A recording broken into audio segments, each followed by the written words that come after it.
Sinasabi mo, puro na lang minor de edad. Minor de edad si ganito, minor de edad si ganyan. Aba, ibig sabihin lang yan, may concern ka doon sa kanilang pagkabata na hindi dapat nagagamit, hindi dapat na-expose, hindi dapat na pagsasamantalahan.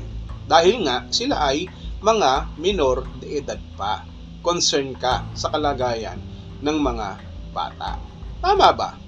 Tama ba? Well, guess what, Federico? Guess what? Doon sa concern mo sa mga bata, I have a surprise for you. Baka magulat ka. Yan ang dapat mong abangan. Walang sisiyan, sapagkat magpapaalala lamang ako. Federico.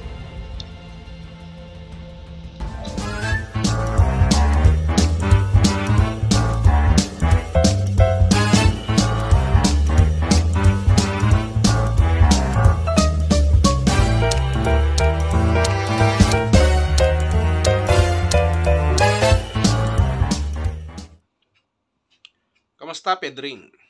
Tatay Federico. Bravo. Alam mo, okay na sana Bilib na sana ako sa'yo dahil iniisip mo yung kalagayan ng mga sinasabi mong minor de edad. Na dapat sana hindi ganun, na dapat sana hindi ganito, na dapat sana hindi naaabuso, hindi nagagamit, kagaya ng sinasabi mo. Ang galing naman, kapani-paniwala. Is it? Kapani-paniwala? Totoo ba yung sinasabi mo? Baka naman guni-guni mo lang yan.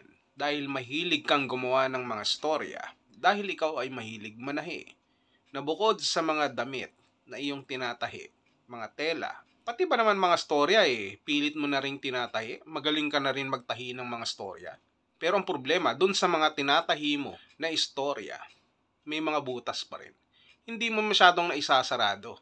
Hindi ka kasi nag-iingat Yan ang sinasabi ko sa iyo, Brad. Tatay Federico, usaping minor de edad ba? Concern ka talaga? O baka naman hindi. Alam mo, okay lang sana na magsagutan tayo rito. May pagsagutan ka sa mga reactors ng Kalingap. Sasagot naman kami. Sasagot ka rin. Kumbaga, it's a man-intellectual game. Walang personalan. Doon lamang tayo sa issue. Pero alam mo ang naging problema? Sinungaling ka. Hindi ka totoo na nagmamalasakit sa mga minor de edad. No. Paano mo gagawin yan sa ibang tao samantalang sa sarili mong pamilya? Hindi mo kayang gawin yan. Sarili mong anak, nagagamit mo pa sa issue mo sa Kalingap. Anong prueba ko?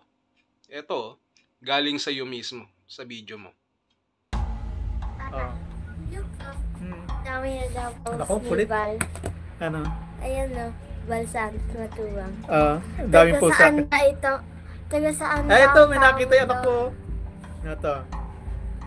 Ito ako. Kita mo, sabi mo, hindi ako pinapatulan. Ito, galing talaga ng anak ko.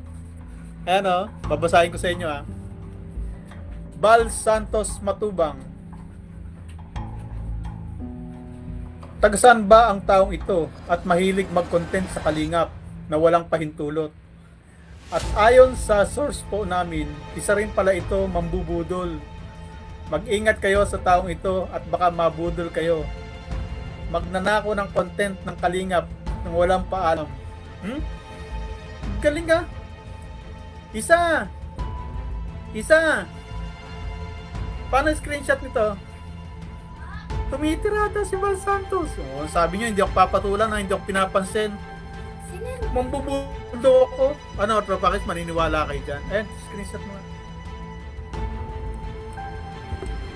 Ito mo, galing ng anak ko. Sesend ko to sa GC.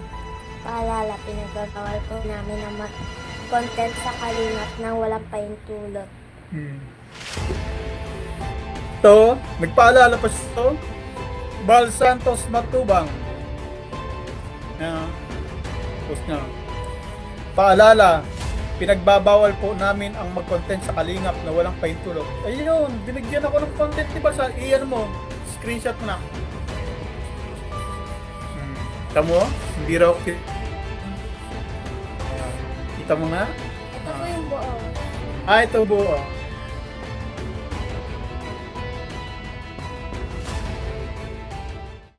Ano ngayon, Federico? Tama ba yung ginagawa mo? Salcedo, Rowie name. Tignan nyo tong taong to, hindi nyo ba kaya to? Hindi nyo ba kayang pagsabihan? O baka naman kayo ang may utos dito na idamay pati yung anak niya? Na isali.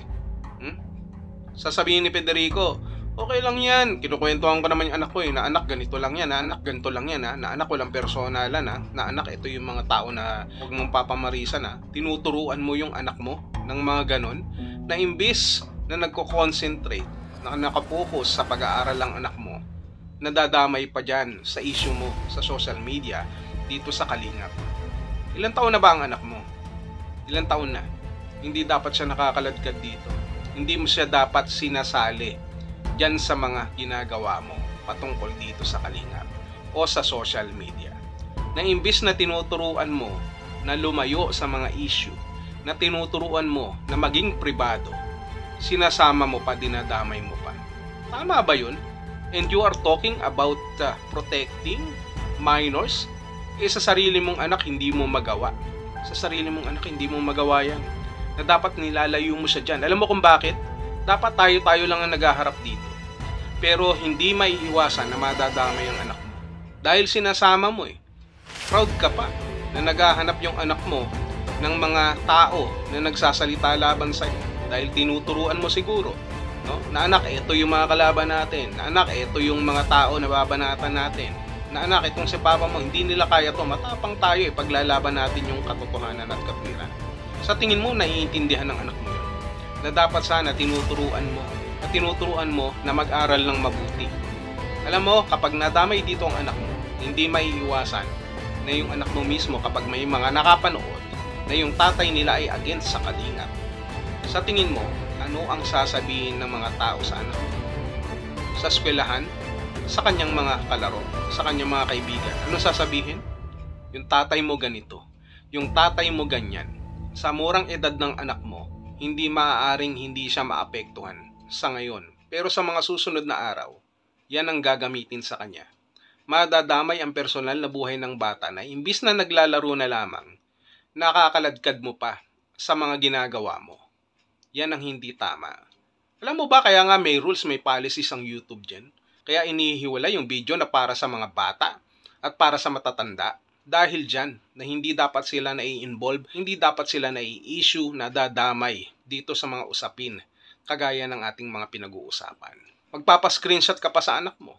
Hinahayaan mo pang hanapin yung mga taong nagsasalita sa'yo.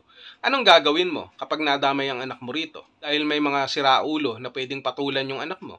Pwedeng mabuli yung anak mo sa eskwela dahil sa napanood nila na video na sasabihin yung tatay mo yung ganito, yung tatay mo ganyan. Kaya mo bang tiisin yon?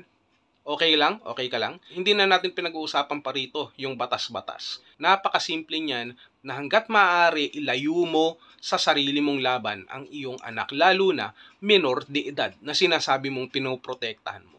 Poprotektahan mo yung iba, sariling anak mo, sinasabak mo sa laban. Sariling anak mo, ini-expose mo.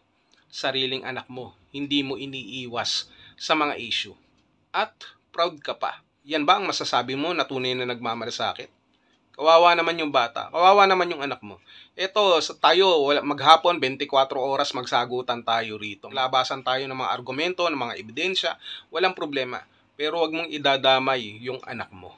Dahil hindi yun tama. Kahit kailan, walang matinong magulang na idadamay ang kanilang mga anak sa issue na wala naman silang kinalaman. Mag-ingat-ingat ka. Ito ay payo lamang. Huwag mo nang isama yung anak mo, hayaan mo siyang maglaro, at ipaliwanag mo na itong mga usapin na ganito ay hindi para sa bata.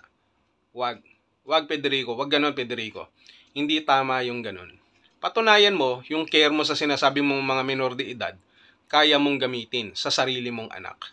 Kaya mong protektahan ang sarili mong anak. Sablay ka Federico. Hindi dapat sinasama yung mga bata sa ganito. Kuha mo. Huwag ka kasing masadong bilib sa sarili mo. Na sa sobrang pagkabilib mo sa sarili mo, pinapakita mo pa sa anak mo ang iyong pagkaloko-loko. Kumabang ka ng patas. Huwag mo nang isama yung bata, yung sarili mong anak. Kawawa naman. Please. Anak mo, gusto mo pang madamay? Tama ba yun? Yeah.